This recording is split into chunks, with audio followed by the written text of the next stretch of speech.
Assalamualaikum warahmatullahi wabarakatuh. Halo, selamat pagi, selamat siang, dan selamat sore bagi adik-adik yang menonton video ini. Hari ini kita akan belajar mengenai gerak dan gaya.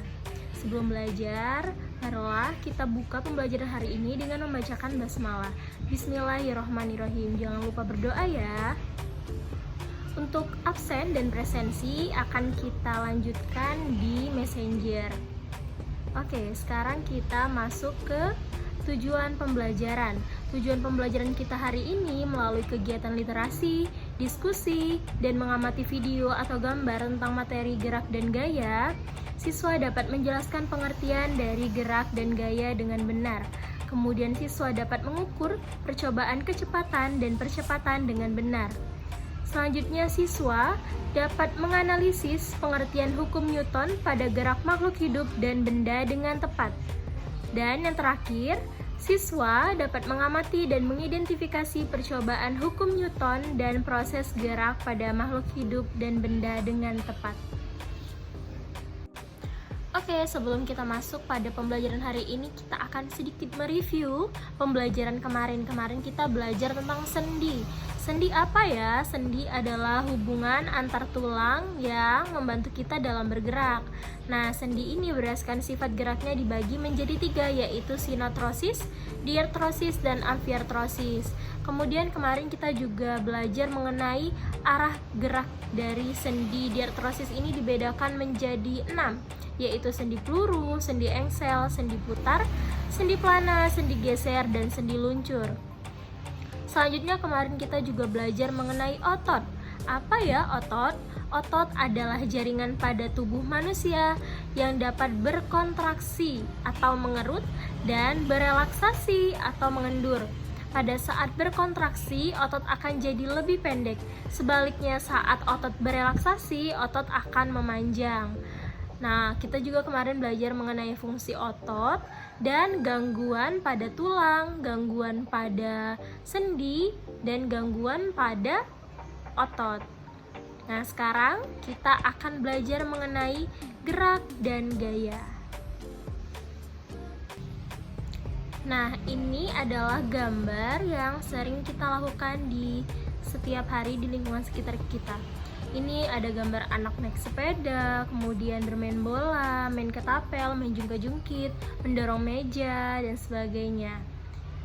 Kita akan mengetahui pengertian gerak dan gaya. Gerak merupakan perpindahan.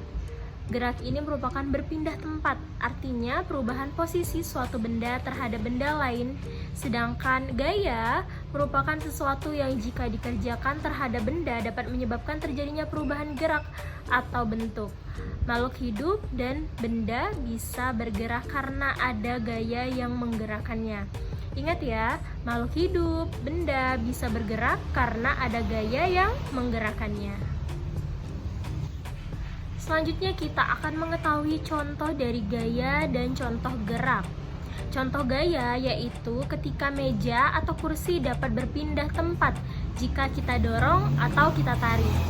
Kemudian timba. Timba itu yang ada di sumur itu ya. Timba yang ditarik dengan sebuah katrol yang bergerak. Jadi tanpa gaya tidak akan ada gerakan dari timba tersebut. Kemudian saat bola ditendang. Nah, ini sering sekali kita lakukan saat kita bermain bola. Berarti bola dikenai oleh gaya. Akibatnya bola bergerak. Gaya yang mengenai bola adalah gaya otot, yaitu pada otot kaki kita. Kemudian contoh dari gerak. Yang pertama, mobil yang berjalan dengan kecepatan tetap. Selanjutnya, seorang yang berjalan dengan kecepatan tetap. Dan kelereng yang menggelinding pada permukaan yang licin. Kemudian kereta yang melaju di rel dengan kecepatan yang tetap. Ini adalah contoh dari gerak dan gaya. Selanjutnya kita akan mengetahui pengertian dari kecepatan dan percepatan. Kecepatan dan percepatan ini berbeda ya. Kecepatan adalah sebagai cepat atau lambatnya perubahan posisi suatu benda dalam kurun waktu tertentu yang dirumuskan dengan V sama dengan delta S per delta T. yaitu V adalah kecepatan dengan satuan meter per sekon, delta S adalah jarak yang ditempuh dengan satuan meter, dan delta T adalah selang waktu dengan satuan sekon.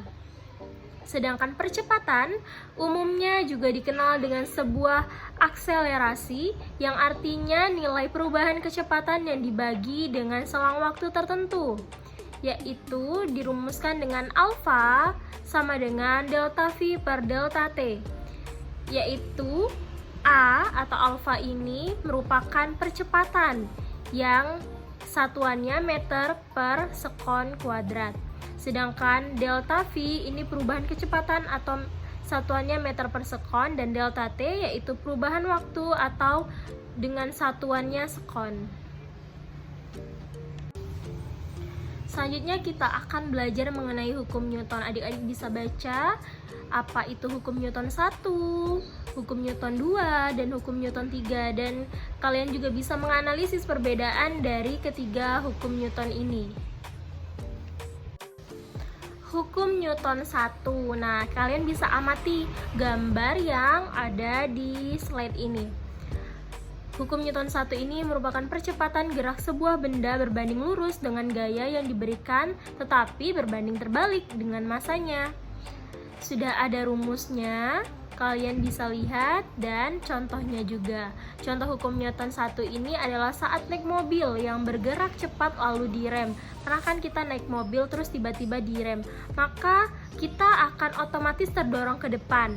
Contoh yang lain yaitu ketika kita menaiki mobil dan mobilnya berjalan pelan lalu digas mendadak, maka penumpang di dalamnya terdorong ke arah belakang. Kemudian ada lagi contoh yaitu sebuah koin yang ditaruh di atas kain, lalu kain itu ditarik cepat dan koin tetap berada di tempatnya. Peristiwa ini yaitu menerapkan hukum Newton 1. Selanjutnya hukum Newton 2. Nah, ini pada peristiwa saat kita sedang mendorong meja. Yaitu hukum Newton 2 ini percepatan sebuah gerak benda berbanding lurus dengan gaya yang diberikan, tetapi berbanding terbalik dengan masanya. Rumusnya yaitu F sama dengan M dikali A. Dengan F ini adalah gaya dengan satuannya Newton, M adalah massa benda, satuannya kilogram, dan A yaitu percepatan dengan satuan meter per sekon kuadrat. Contoh dari hukum Newton 2 ini yaitu pada saat melempar batu secara vertikal ke atas. Awalnya batu melalui konstan ke atas, lalu melambat dan berhenti akibat adanya gaya gravitasi. Batu tersebut selanjutnya turun ke bumi dengan kecepatan dari massa batu ditambah gaya gravitasi yang mempercepatnya. Itu adalah contoh dari hukum Newton 2. Kalian bisa pelajari rumusnya dan bisa membedakannya dengan hukum Newton 1. Selanjutnya kita akan mengetahui hukum Newton 3. Nah, ini merupakan hukum Newton 3, yaitu gaya aksi reaksi pada dua buah benda. Pada saat benda pertama memberikan gaya pada benda kedua, maka benda kedua akan memberikan gaya yang sama besar dengan benda pertama, tetapi akan berlawanan arah. Rumus hukum Newton 3 ini ada 3, yaitu rumus gaya gesek, rumus gaya berat, dan rumus berat sejenis. Kalian bisa lihat ini rumusnya, nanti kita akan belajar tentang rumusnya via messenger. Contoh dari penerapan hukum Newton 3 ini yaitu bisa dilihat saat memukul paku memakai palu. Ini sering ya kita lakukan di kehidupan sehari-hari. Palu adalah gaya aksi dan gaya dari paku merupakan gaya reaksi dari permukaan melalui palu. Baiklah, untuk kegiatan diskusi dan memahami materi akan kita lanjutkan di via messenger. Adik-adik bisa bertanya, kemudian berdiskusi dengan teman sekelas. Dan untuk pembelajaran yang akan datang, kita akan melanjutkan tentang pembelajaran gaya dan gerak ini. Seperti gerak pada tumbuhan, pada hewan, kita akan belajar pembelajarannya di minggu depan. Oke, baiklah, terima kasih sudah mendengarkan pembelajaran hari ini, sudah menyimak dengan baik. Semoga kita selalu dalam keadaan sehat dan jangan lupa tetap patuhi protokol kesehatan. Saya akhiri. Wassalamualaikum warahmatullahi wabarakatuh.